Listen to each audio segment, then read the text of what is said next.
ধরুন আপনি কাউকে এত কষ্ট দিলেন, ভাত খেতে বসে ভাতের দানার উপর তার চোখের পানি অঝরে পড়তে থাকলো। আপনি কি ভেবেছেন ওই ভাতের দানাগুলো আপনাকে ক্ষমা করে দেবে?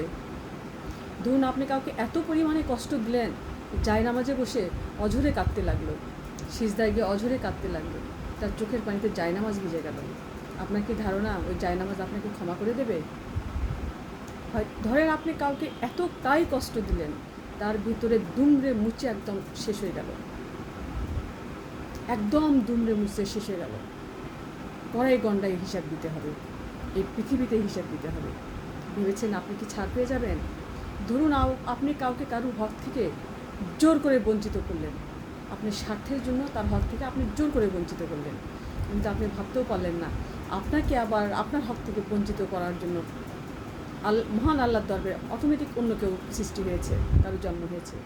যখনই আপনি কাউকে একজনের হক থেকে জোর করে বঞ্চিত করলেন, ওই মুহূর্তে আল্লাহর আরশে আপনাকেও বঞ্চিত করার জন্য আপনার হক থেকে আরেকজনের জন্ম নেন। ভেবেছেন আপনি পার পেয়ে যাবেন? পার পাবেন না। এর কড়াই গন্ডার হিসাব এই দুনিয়ার বুকেই আপনাকে দিতে হবে।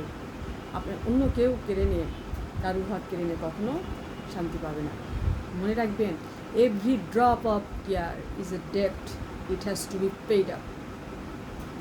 এটা মাথায় রাখতে হবে। Every drop of tear is a ডেপ্ট, it has no be paid up. আরেকটা কথা মনে রাখতে হবে, revenge of the nature. Revenge of the nature বলে একটা কথা আছে। প্রকৃতি কখনো ছেড়ে দেবে না, প্রকৃতির বিচার আছে। প্রকৃতি ছাড় দেয় কিন্তু ছেড়ে দেয় না। যে যেমন কর্ম করবে তেমনই ফল পাবে। ভালো বা মন্দ, ভালো করলে ভালো ফল পাবে, খারাপ করলে খারাপ ফল পাবে। আমি মনে মনে যখনই একটা নিয়ত করব, ওই মহান আল্লাহর দরবারে সেটা কবুল হয়ে যাবে। আমি যদি কারো সম্পর্কে যদি কোনো ক্ষতি করার কোনো নিয়ত করি, সঙ্গে সঙ্গে মহান আল্লাহর দরবারে তার জন্য আবার আরেকটা ক্ষতি করার প্ল্যান তৈরি হয়।